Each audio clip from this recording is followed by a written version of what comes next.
Good afternoon or morning or whatever time it is as you're watching this. My name is Simo and welcome to the first of a sort of set of Streamlabs tutorials, Streamlabs OBS.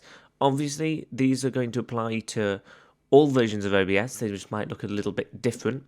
In this one, I'm going to do a quick run through of the main settings you'll encounter as you're using Streamlabs. I won't necessarily say what to set them to in this one. I'm mainly just going to go through them and tell you what they are and sort of what they do so you can make an informed decision yourself.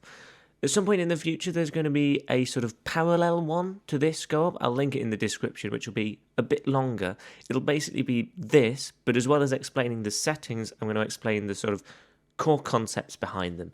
So if you think of this one as like a really crash course to the key settings, that one will more be like a mini lecture on how these settings actually work.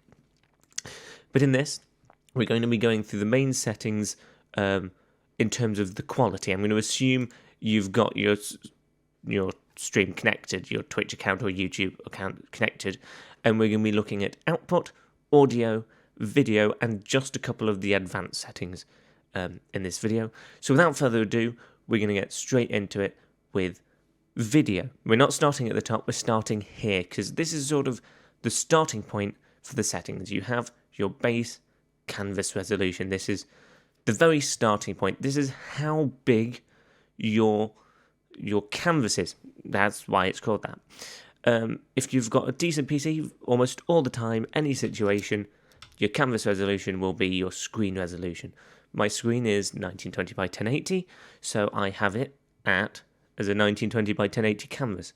This is great because if I open up a game in full screen, and then add it to Streamlabs, they'll be the same size and they'll just fit nicely and everything will be well in the world without any tweaks. It'll just work. We have the output resolution, and this is the resolution that is sent to Twitch or to YouTube. Basically, your quality, your resolution, quality in terms of resolution. Quality in terms of actual quality we'll get onto in just a bit. The reason I have this at 720 instead of 1080 is because from my experience as a small streamer is that because Twitch gives quality options, basically to do quality options it takes Twitch's processing server resources. So they give them to the big streamers and then slightly smaller streamers, and if they're available, slightly smaller streamers still, and it sort of trickles down. I found that at 720, because there's less quality options for it to do, you seem to have a tendency to get quality options more if you stream at 720 rather than full 1080. So I choose 720 for that reason, so that if I have a viewer who has potato for internet, they can watch at 144p or whatever they need to. Downscale filter is a setting that describes how this conversion happens. So obviously, my canvas is 1080. Streamlabs processes this 1080 window and then shrinks it to 720 here. And it's got three options: bilinear, bicubic, and Lanczos, which I've probably said very wrong. Bilinear is the fastest, but it's lowest quality. Bicubic is the middle ground, and then you want one's the highest quality. I use bicubic because it's good enough quality and doesn't impact performance really at all. But if your PC is particularly slow and you're doing this conversion, just go to bilinear. And lastly, you've got your FPS type and common variables. This is a sort of confusing non-setting, because if you click on it, you've got common FPS values, integer FPS values, and fractional ones. What that just does is integer, well, it just lets you put an integer in, integer being a whole number. So it just lets you do that. Or fractional, it lets you put it in as a fraction. And common FPS values, it just lets you pick them. Common FPS values. It's sort of a non-setting, really. It just makes these a bit quicker to select, perhaps. The main two, really, anyone's going to be using is 30 and 60. I stream at 30 because for Twitch at 720p, 60 frames per second doesn't really make a world of difference with what I'm doing. If you're streaming like an esports sort of game, a Rocket League or Call of Duty, something like that, you might want to go 60. If you're streaming a game where it doesn't really matter, you don't really play those games, don't unnecessarily give quality. because if you set the quality as high as you can, that's only going to realistically lead to little bits of issues where you have to come back and slightly lower the quality here and there. So I personally prefer to not set really high quality if I don't have to. So I go with 30. If you have a slow PC and it's struggling to keep up, so an error that comes up in Streamlabs or regular OBS and all the different OBSs, a lot of the time on a slow PC is encoder overloaded. That basically means the part of your PC, we'll get to that, that's actually encoding the video, putting it all into a video, it can't keep up. In that case, you might want to drop the canvas resolution. It does mean every time you add a window, you'll have to scale it yourself and just adjust the size, shrink it first. But it means that Streamlabs is no longer trying to process a full 1080p video and then crush it to 720 if you have downscaling and stream it, because those are two big steps which can impact performance. Instead, it's just working with a smaller video, which means it works quicker, obviously. The next one we're going to look at from here is output. This is where our main other parts of quality are determined. This output mode is either simple or advanced. I immediately go to advanced. Even if you don't really know what you're doing, just go to advanced. It just gives you all the settings in front of you, and it's much more transparent. The main ones we're going to be looking at are here, this middle region, in terms of quality for Twitch streams. These bits here do as well, but as far as just like the really core main important ones, it's these few here. The encoder is what is being used to actually make the video, and depending on what your PC actually has inside, that varies. All PCs will have software, x264, that basically means the CPU, your processor, does all the encoding. So if you either don't have a graphics card, or you have a really good CPU and a potato for a graphics card, in those sort of situations, you'd choose software, x264. If you have a graphics card, whether it's AMD, if it's AMD, you'll have slightly different options here. NVENC and NVENC New are the NVIDIA graphics card options. And I have an NVIDIA graphics card, so that's why I have these options. If you have a graphics card that's not terrible, you really, really should be using it as your encoder, because it just takes the strain off the CPU, which is undoubtedly doing other things too. If you've got one where you've got NVENC and NVENC New, just pick the new one. It's better. Just do. There's no reason to pick the older one, so I always pick the newer one. And then you've got these options here. Enforce streaming service encoder settings. Tick that, because if you don't, Streamlabs will just do its own thing. And you want to be able to actually get it to listen to you. The main setting options, which are really what you'll find you'll be adjusting and you'll be wanting to get right, are rate control, and then bitrate, and in some cases, maximum bitrate. So first, what these options are.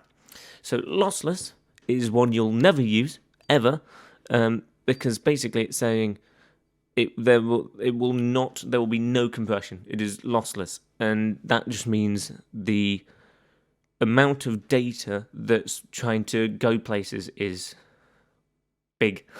It's a lot. So just avoid that. It's just not needed. Then you've got constant bitrate, which is the default. It's where you put in a bitrate and every single frame is compressed so that over 1 second it takes that many kilobits here in your bitrate option. So the default is 2,500 kilobits per second, and that means every second that passes, 2,500 kilobits of data will be processed, will be sent to Twitch. Lower values take less internet, obviously, because it's lower amounts of data, but they're also lower quality. So if you've got fast internet, turn your bitrate up. Slow internet, turn your bitrate down. As for the other options, though, constant bitrate is good, but variable bitrate here is better. What that allows you to do is put in a target bitrate. Mine was, before I changed settings, 3000. This acts similar to your constant bitrate bitrate. Most of the time, your bitrate will be very close to what you type in here for most frames. But if you get frames that are more detailed and need more data to make good quality, or to maintain the same quality, by having variable bitrate, what it does is it lets it use a bit more. So with constant bitrate, where you have it at 2500, it does not matter if one pixel is changing or the entire screen is changing simultaneously, it will use the same 2500 kilobits every single second. Whereas with this, with variable bitrate, it will stick to your bitrate, but if there's lots of change and it needs more data, it will give it more data up to your maximum bitrate. The other advantage of variable bitrate, and why I think you absolutely should use it over constant bitrate, is that if your internet dips, your variable bitrate will take that into account. So if your internet drops to, so it's like not fast enough to send all the data, your bitrate will be brought down with it. With constant bitrate, however, that doesn't happen. So you end up, rather than dropping a bit of quality, you start dropping frames instead. So that's why you might see, if you're dropping a lot of frames, try changing from constant bitrate to variable bitrate. It's usually better, at least for when you're live on somewhere like Twitch, it is usually better to drop quality than frames, because when you drop frames, that's what tends to cause people to start buffering and delay to start getting introduced. So if you can avoid buffering, that's great, and that's why you should go with variable bitrate. CQP is another option. It stands for constant quantization parameter, or so Google tells me. And that's sort of similar. It's sort of similar to variable bitrate, except rather than you giving it a bitrate, you give it a quality. You give it a CQ, a constant quality level. There, like so. And basically, it makes sure each frame is that quality. And to do that, it basically adjusts the bitrate. It's NVIDIA's funky way of doing variable bitrate. For the main part, just leave it on variable bitrate. You don't need it. It's unnecessary. For the most part, these are the settings I use and would strongly recommend anyone else going with. Obviously, if you've got slower internet, lower the bitrate. If you've got high enough, fast enough internet and you want to push the bitrate, do. But for the most part, that's sort of a good starting point, I find, for streaming, a good place to start and see how it goes. Then up here, we can move on. We've got a recording tab, which is similar to your streaming tab, except it's for recording. You'll see a lot of these are the same options. I use constant bitrate for recording because I know, so 10,000 kilobits or 10 megabits per second, I know my PC will do that time and time again. The hard drives, the storage drive is fast enough, that's never going to be a problem, so I choose it to be constant. Because then I know for a fact that if I've got a recording if I have two recordings, both an hour long, they're going to be the exact same size. I know how big my files are going to be, no matter what. And I know there's not going to be any lost frames because I know my PC's good enough. If you're worried that your PC might stutter or might need a bit of might have a bit of variation, again, you can just change it to VPR. But for recording, as opposed to streaming, I keep that constant. You also have audio track. Well, do this in reverse order. You have audio track. This needs to be set up with your mixer. So if you go into your audio settings, advanced like audio mixer, what you can do is you can choose certain audio devices to go to certain tracks. So I don't do this with Streamlabs because I don't record videos for YouTube with Streamlabs, and it's not quite optimized for that. But when I use regular OBS, the standard one, like I'm doing now to actually record this, I have different things go to different tracks. So I have my microphone goes to track 1, game audio, if there's any, goes to track 2, Discord to track 3, and then the little mic on my webcam built in goes to track 4 as a backup. And the great thing about that is that means that when you import your video into Premiere, Final Cut, whatever you use to edit your video, it gives you the audio on separate tracks, which means you can adjust the volumes afterwards. So if you've been playing a game and your game audio is too loud, that's fine. You can turn it down in your editor. Recording format is basically your file type: FLV, your MP4, your MOV, MKV, whatever.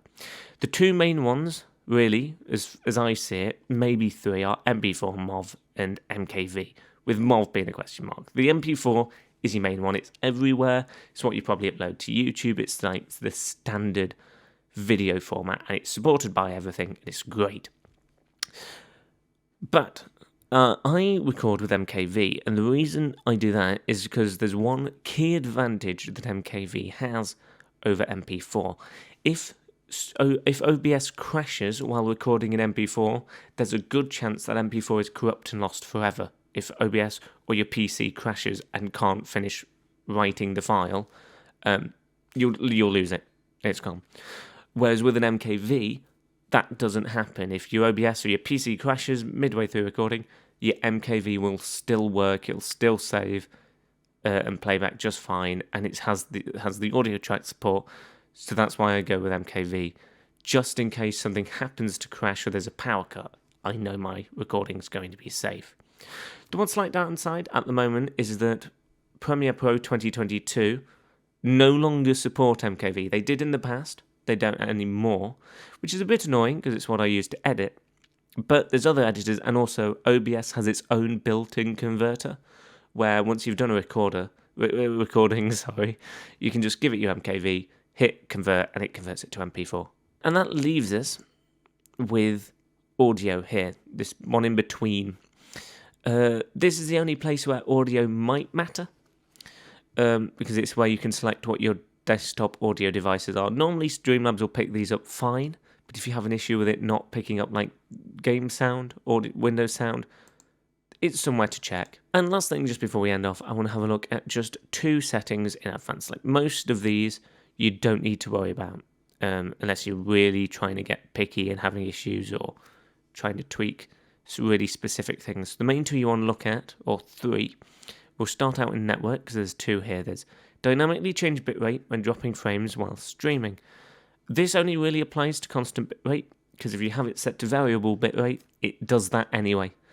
If you have constant bitrate and you're about to check this, just go back and select variable bitrate. This is variable bitrate in a trench coat pretending it's an adult. So just set it to variable bitrate. Low latency mode. If you need low latency mode, your ticket gives you low latency. Comes at the cost of needing slightly more reliable internet. So if you're having network issues, where you have unstable internet and it's causing it to have a few issues, you can try turning that off. Adds a little bit of delay but helps stability. And the last main one you want to look at is here. Preserve cutoff point, increased delay when reconnecting. Most of the time, that's unchecked, because what that does is if say you're streaming, I'm mid-sentence and then internet cuts off, and then it's the last thing that's gone. I'm still talking, and if this option is checked, when I regain internet connection, Streamlabs will carry on the stream where it left off. So essentially, it will, if you picture it coming along and it cutting off here, and then you doing this off while you're offline, Streamlabs will then stick it back together, so people who are watching don't miss out on anything. They still see anything, and that's good if you're doing something that's non-interactive. It's purely watching, something more TV showy, if you know what I mean.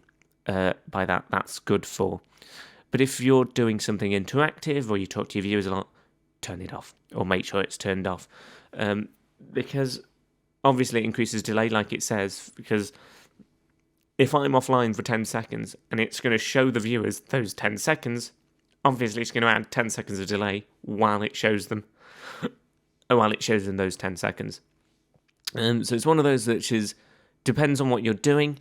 For most of the time, it'll be turned off, I'd imagine, but you may find yourself on a sort of odd situation where that might actually benefit you.